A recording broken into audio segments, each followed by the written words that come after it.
بسم اللہ الرحمن الرحیم. خاتم حضرات، میں ہوں اختر عباس اور آپ سب کو میرا سلام پہنچے. ہم میں سے کون ہے جو اہم نہیں ہونا چاہتا، اور ہم میں سے کون ہے جو اہم رہنا نہیں چاہتا؟ پر یہ اہمیت اور اس جگہ پہ قائم دائم رہنے کی خواہش، ظاہر ہے کچھ تو ڈیمانڈنگ ہوتی ہے، ہر خواہش کی کوئی قیمت ہوتی ہے. کچھ لوگ اپنی خوبصورتی کی بنیاد پہ قائم دائم رہنا چاہتے ہیں، کچھ لوگ اپنے منصب کی وجہ سے، کچھ لوگ اپنی تعلیم کی وجہ سے، کچھ لوگ اپنے ٹیکے شکے کی بنیاد پہ، کچھ اپنے خاندان کی بنیاد پہ، کچھ اپنی آواز کی بنیاد پہ، کچھ اپنی آنکھوں کے حسن اور ان کی ڈیپتھ کی بنیاد پہ، کچھ اپنی باڈی کمیونیکیشن کے اعتبار سے، کچھ اپنی ایکٹنگ کے اعتبار سے. So it varies person to person. پر ایک بات یاد رکھیے گا، یہ وقت ہے، یہ بہت ہی کمال چیز ہے. یہ ترازو لے کے چلتا ہے. ادھر جس کا حسن زیادہ ہوا، حسن سلوک ہو، حسن اخلاق ہو، حسن کردار ہو، وہ دوسرے پہ ڈومینیٹ کرے گا، آگے بڑھ جائے گا. یہ زندگی کا چلن ہے، یہ اللہ کی سنت ہے. وہ بعض دفعہ تو بہترین کردار والے چھوٹے گروہوں کو بڑے ملکوں پہ اور تہذیبوں پہ غالب کرتا آیا ہے. یعنی ابن خلدون نے جو 22 تہذیبوں کا مطالعہ کیا، اس میں سے اس نے یہ رزلٹ نکالا کہ جو حسن کردار ہے یہ غالب آ جاتا ہے باقی سب چیزوں پہ.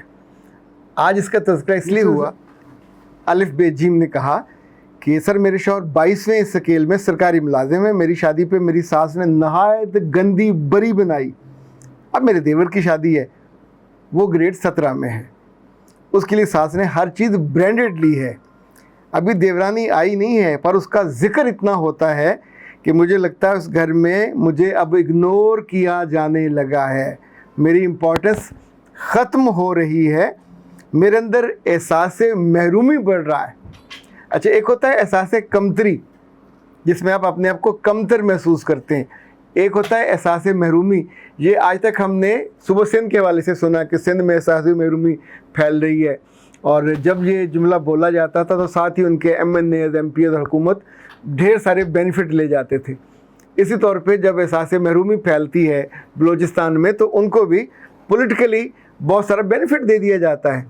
تو احساس محرومی کبھی کبھی آپ کی امید کم ہو جائے تو، کبھی کبھی آپ کی طاقت کم ہو جائے تو، کبھی آپ کی اہمیت کم ہو جائے تو کمپیریزن میں ہوتا ہے.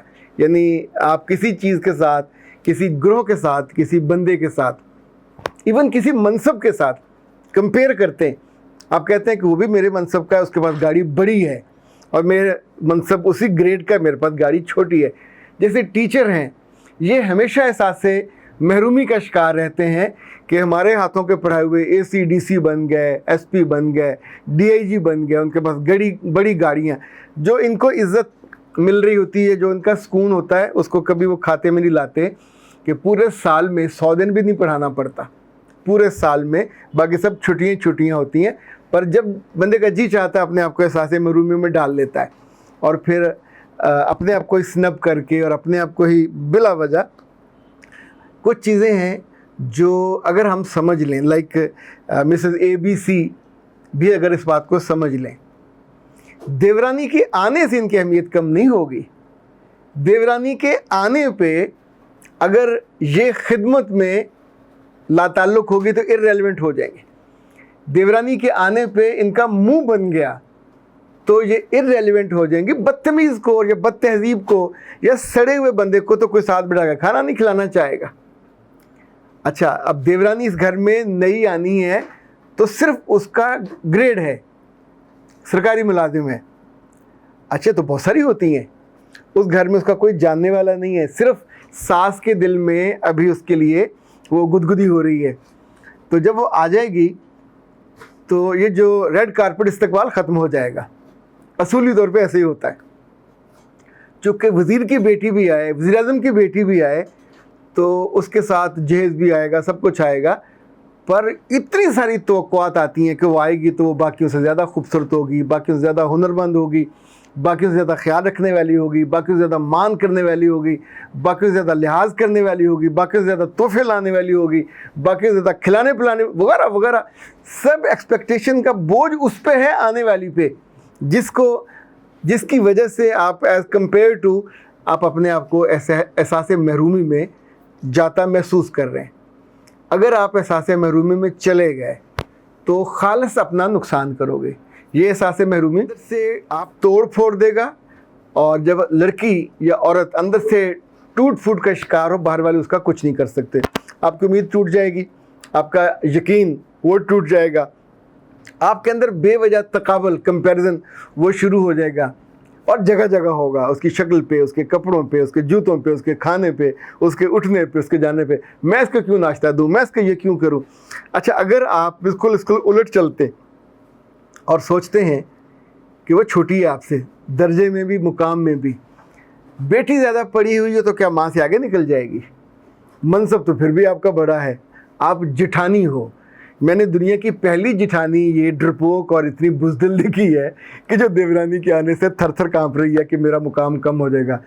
ہمارے ہاں عام طور پہ جٹھانیاں ان پڑھ ہوتی ہیں, کم پڑھی لکھی ہوتی ہیں, پر ان کی طاقت اور ان کا مقام اور مرتبہ ساس کے بعد ہوتا ہے. یعنی ساس اگر لڑک جائے تو پیچھے قبضہ اور پیچھے جو اختیار ہے وہ انہی کے پاس آتا ہے. جیسے صدر پاکستان کا چلا جائے تو قومی اسمبلی کا اسپیکر اپنے آپ, یا سینٹ کا جو چیئرمین ہے, ایک تدریج میں قائم کام بن جاتے ہیں. اسی طور پہ ساس کے بعد اسی نے قائم کا. اچھا یاد رکھیے گا, جو ہمت ہے یہ اندر سے نکلتی ہے, اہمیت بھی اندر سے نکلتی ہے, طاقت بھی اندر سے نکلتی ہے.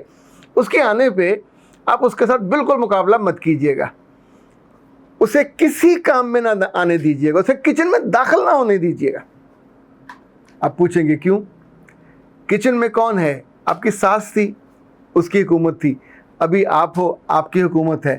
جب یہ نند آئے گی تو کچن کی جو پارلیمنٹ ہے, کچن کی جو کانسٹیٹوئنسی ہے, وہ اپنے پاس رکھیے.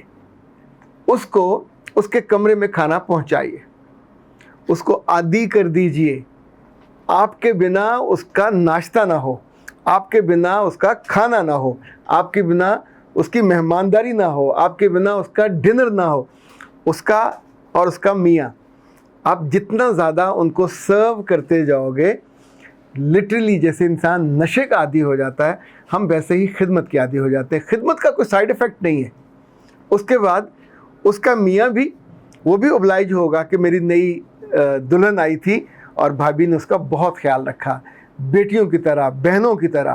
اچھا کوئی کام کرنے لگے بھی تو فوراً کہیے گا, نہ بیٹا نہ, بالکل نہ, ابھی تو نئی نئی ہے, مزے کر. یہ دل سے کہیے گا. ہنی مون منا, اپنی میاں کے ساتھ خوش رہ, ساری عمر پڑی ہے کام کرنے کی, اپنے گھر میں کام ہی کام کرنا ہوتا ہے نا. تو اپنے آپ کو اس مقابلے کی کیفیت سے نکال کے یہاں لے جائیے, اس کے اوپر. آپ کا اختیار بھی مانا جائے گا, آپ کا اقتدار بھی مانا جائے گا. جو بھی آفس میں 2 لوگوں کا کام کرے, 3 لوگوں کا کام کرے, کیا آفس والے اندھے ہوتے ہیں, کسی کو نظر نہیں آتا؟ ہمیشہ وہی امپورٹنٹ ہوتا ہے. امپورٹنس آپ کے کام سے بنتی ہے, خوبصورتی سے نہیں بنتی. امپورٹنٹ آپ تب ہوتے ہیں جب آپ منہ سے مانگتے ہو مجھے امپورٹنٹ مانو, کوئی نہیں مانتا. پر جب آپ اپنے کام کاج سے, اپنے طرز فکر سے, طرز عمل سے, طرز ادا سے اور ڈلیوری سے انفیکٹ بڑے ہو جاتے ہو, تو ہر کوئی آپ کا یوں سمجھے ابھاری ہو جاتا ہے, آپ کو اس کو فیل کرنے لگتا ہے, آپ کو وزن دینے لگتا ہے, اور آپ کسی احساس کمتری میں, کسی احساس محرومی میں نہیں جاتے. ورنہ ہر امید ٹوٹتے ہوئے, ہر پریشانی آتے ہوئے, ہر برا خیال دل میں آتے ہوئے, غصہ آئے گا, کھانے کے موقع پہ گرمی بھی زیادہ لگے گی. اپنے بچوں کو مت بھولیے گا. ایسے موقع پہ بندہ اپنے بچے دیورانی کے کمرے میں دیتا ہے, اس کو سپرد کرتا ہے, چھوٹے چھوٹے کام اس کو دیتا ہے, تاکہ جو آپ دونوں کی بائنڈنگ ہے وہ بندھی رہے. ایک بات کا اور خیال رکھیے گا, یہ اصولی طور پہ کبھی اپنی نئی دیورانی یا نئے جو گھر میں لڑکی آ رہی ہے اس کے ساتھ اپنی ساس اور اس خاندان کی برائی نہیں کرنی. دا مومنٹ آپ نے یہ کیا, آپ کچرا ہو جاؤ گے, چونکہ وہ فوراً اپنے میاں کو بتائے گی کہ آپ کی بھابھی تو یہ کہتی ہے. میاں فوراً اٹھے گا, جا کے اپنی ماں کو بتائے گا کہ تمہاری بڑی بھابھی جو بہو ہے, بھائی کی بیوی, وہ یہ کر رہی ہے. تو آپ تو وہاں ٹکا ٹوکری ہو جاؤ گے. تو یہ غلطیاں نہیں کرنی. اور نہ کسی, آپ کو سیاسی پارٹی کے ورکر تھوڑی ہو کہ آپ کو زیادہ توجہ چاہیے تو آپ احساس محرومی کا نعرہ لگانے لگ جائیں. اندر سے تگڑے ہوں, اندر سے شیر مت بنے, شیرنی بن جائیے. تو انشاءاللہ آپ کی اس سلطنت کو کوئی نہیں چھیڑے گا. تجربہ کر کے دیکھیں, مان کے دیکھیں, رزلٹ اچھا آئے گا. اختر عباس کو دیجیے اجازت. السلام علیکم.